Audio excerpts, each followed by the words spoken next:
Welcome, everyone. My name is Jacob. Thank you for joining me. This is Hunt Detail. Really appreciate everyone's support of this podcast.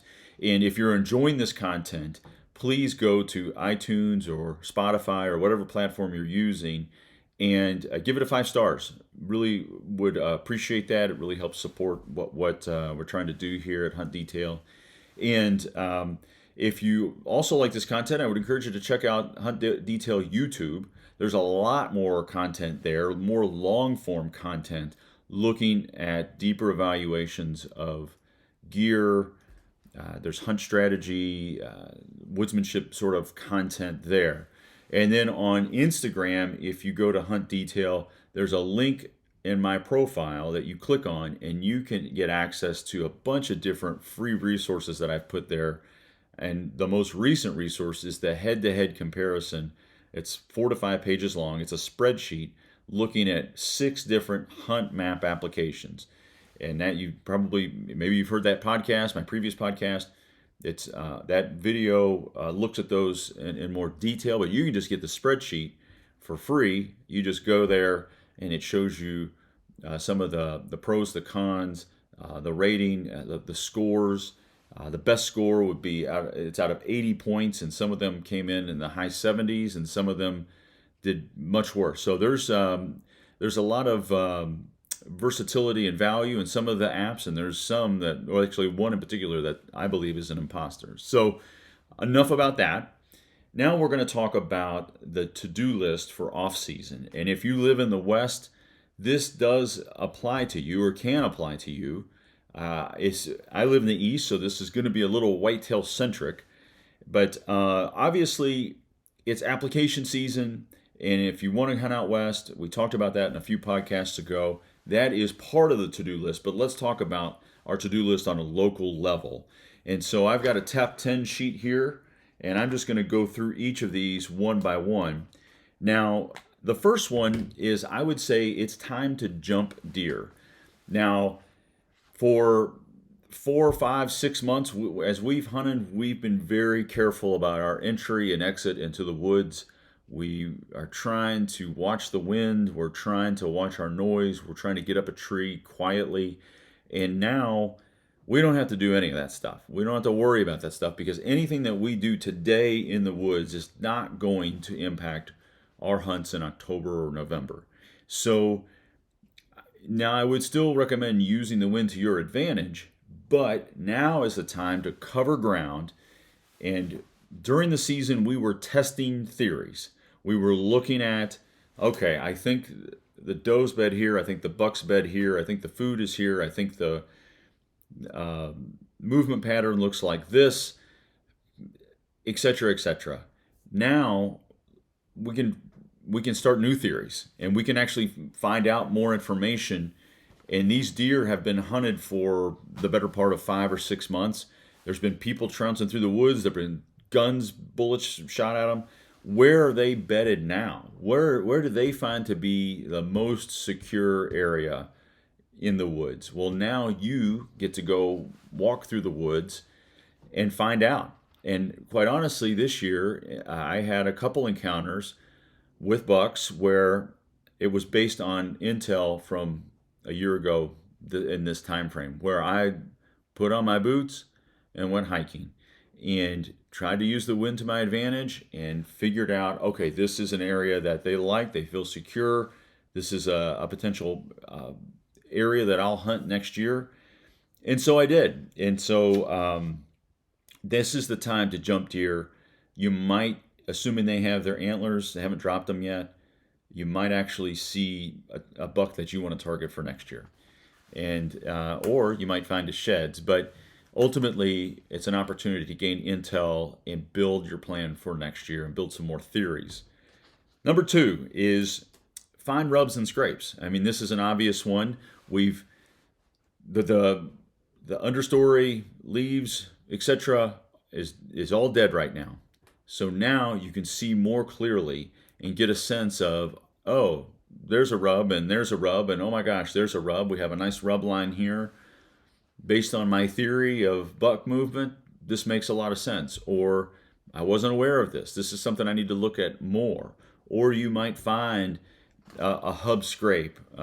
You may find a series of scrapes or something that's going to help you set up for next year. Because as we know, does tend to bed and feed in very systematic area. They're very patternable.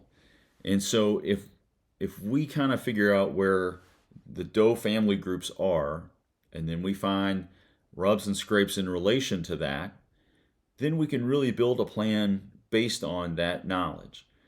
So obviously finding rubs and scrapes. Let's go to number 3, which is terrain analysis.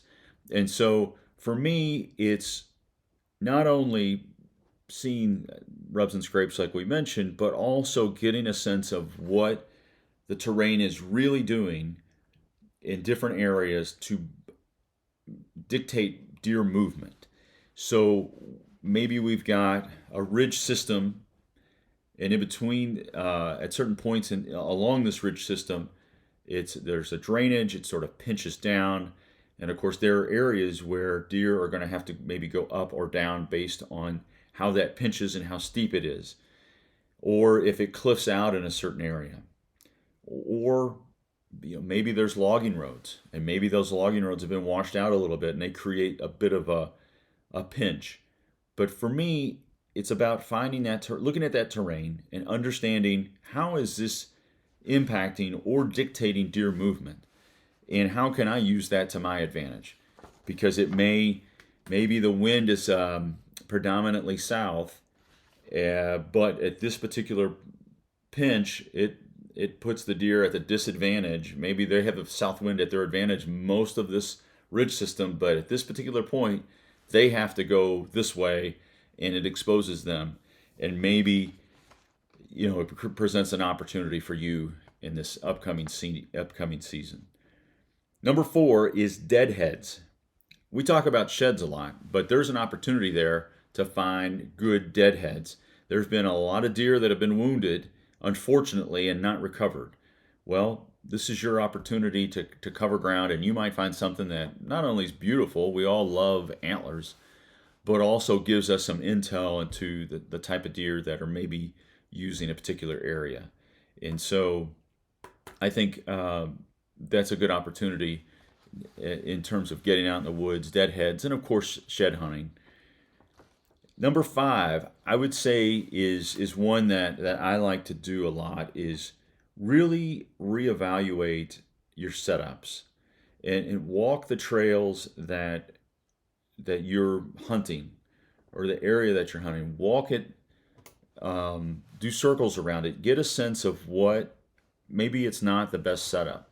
Maybe the rising sun or the setting sun is exposing you, it's skylining you, or maybe there's not enough brush, and you can sort of get a sense of what that deer is seeing as they come through.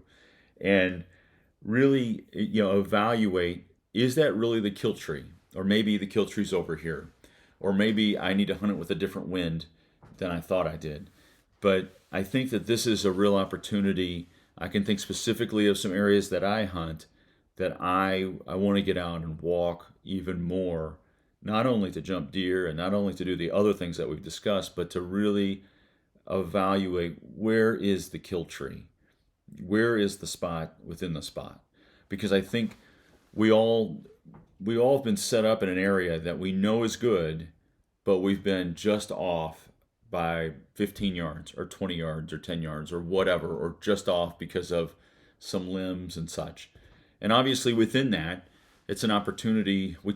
I mentioned earlier about moving a tree or brush to sort of pinch deer down, but this is an opportunity, if it's not illegal within your state, to move limbs, to open up shooting lanes a little bit, get a sense of maybe opening up additional shooting lanes.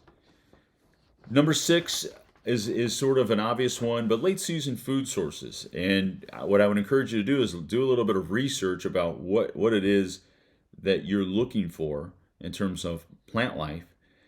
And so, there's depending on what part of the country you're living in, it's going to vary. But where are those late season food sources, and how can you document those in your own Hunt Map app and for next year is maybe you've run into a situation where you're trying to fill that tag and it's December and all of a sudden you're like, oh, that's right, this area has some late season food sources outside of what we know about ag, cut cornfields and all that stuff. I'm talking about natural browse, etc.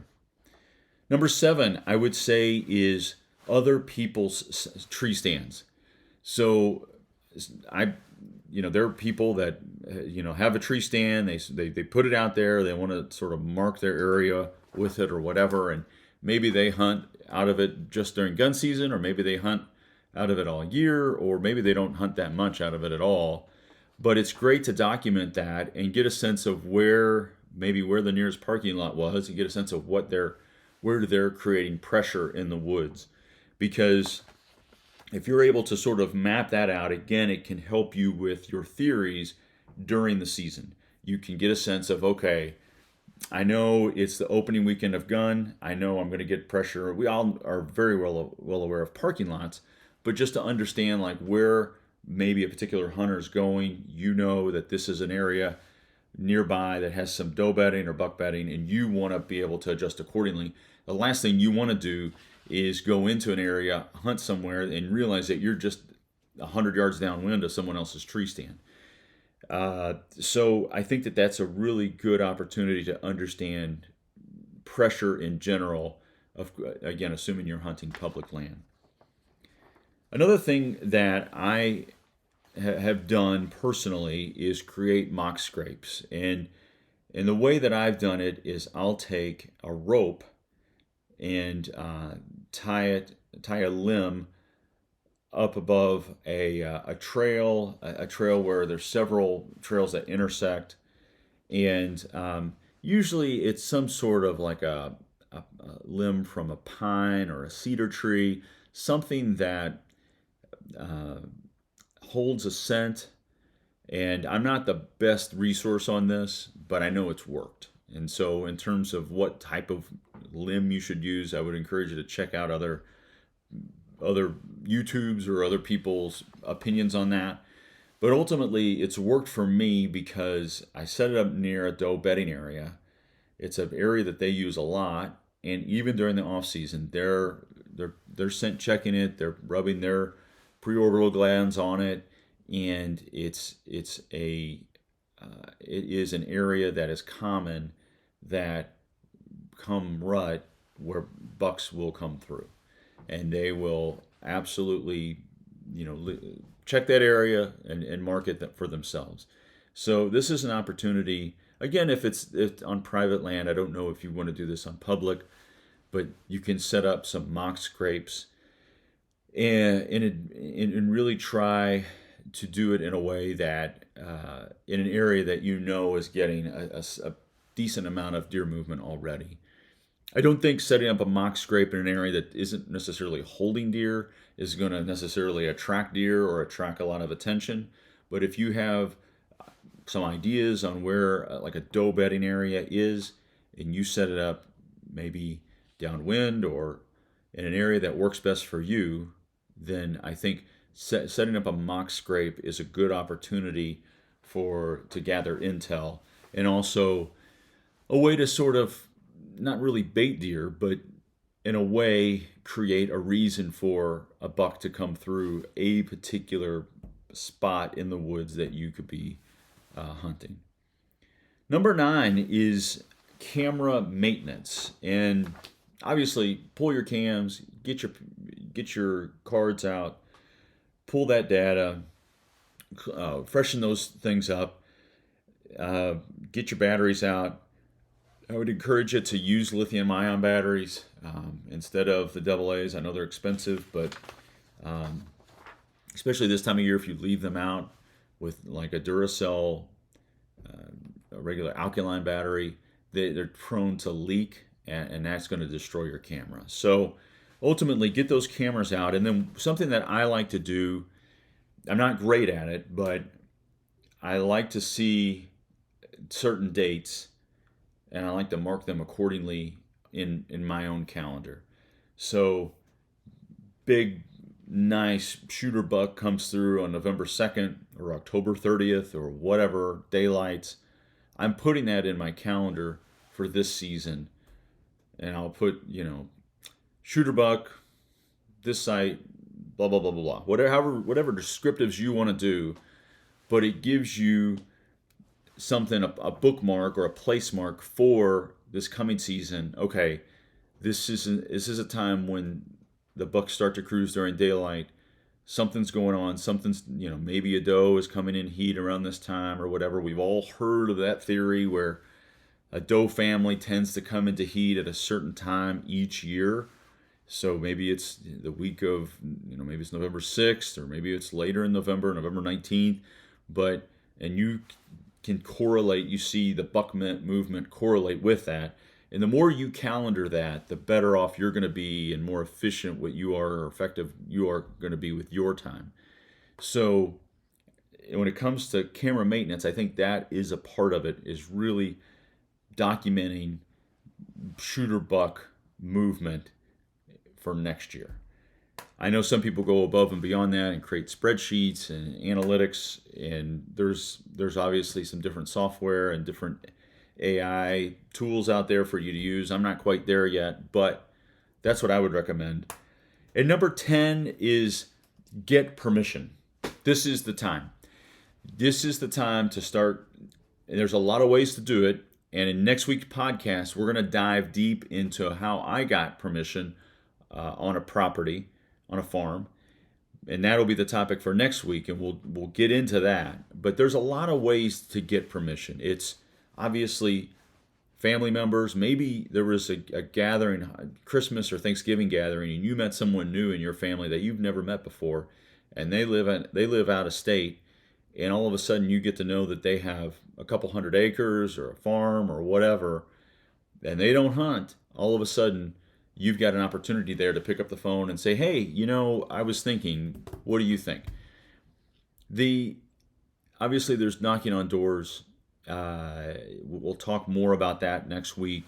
There is picking up the phone, friends of friends, but no matter how you want to do it, get out there and try to get permission. And honestly, it seems intimidating to ask someone for something that you care so deeply about, and sometimes a no can really sting you, and that fear of failure, the fear of no, can hold you back. But at the end of the day, hearing the word no from somebody isn't going to be isn't any different than not asking. So you might as well ask. And if they say yes, then all of a sudden that's when the magic happens. So don't be afraid. And again, we're going to dive deep next podcast on this, but don't be afraid to start thinking about the properties that you want to start asking for permission to hunt this coming year. And begin to think about your own strategy with that. How do you dress? What do you want to say? How do you communicate the value that you can bring to them? Obviously, people pay big money to lease land, and people pay big money to hunt private land and all of that. But there is a value that you bring in hunting someone's property, and you need to think about what that could be. Obviously, if I'm a farmer, one of the easiest things is that my crops are my source of income, and if deer are eating my crops, I want all the deer dead, quite honestly. They're taking money out of my wallet. So there's one way that you can bring value. Another way is really, you are appreciating what they do. You are sharing a common interest in what they do as a livelihood. If they're a farmer, you are an ear for them to sort of share their frustrations, or someone that can help them. I found that I've been very helpful with this particular farm that I've been working with. And I think they like to share with me what they're doing, their vision. And they don't get a lot of, aside from other farmers, they don't get a lot of other people to communicate with. And I think there's value in that. Another piece of value is that I can keep an eye out for people that trespass. And I state that very clearly. Like, listen, if I am on your property and I see something unusual or illegal happening, you better believe I'm going to pick up the phone. I'm going to stop what I'm going to do, and we'll get you involved and the police involved. And so I think that they like that because they can't have oversight of their property 24/7. And I go in at dark and I come out at dark, and a lot of times, they're doing other things. So those are just some things as you think about it for next podcast. Again, that's my top 10. Thank you all for listening. Thank you for joining me. Please like, share, and subscribe, and talk to you next week.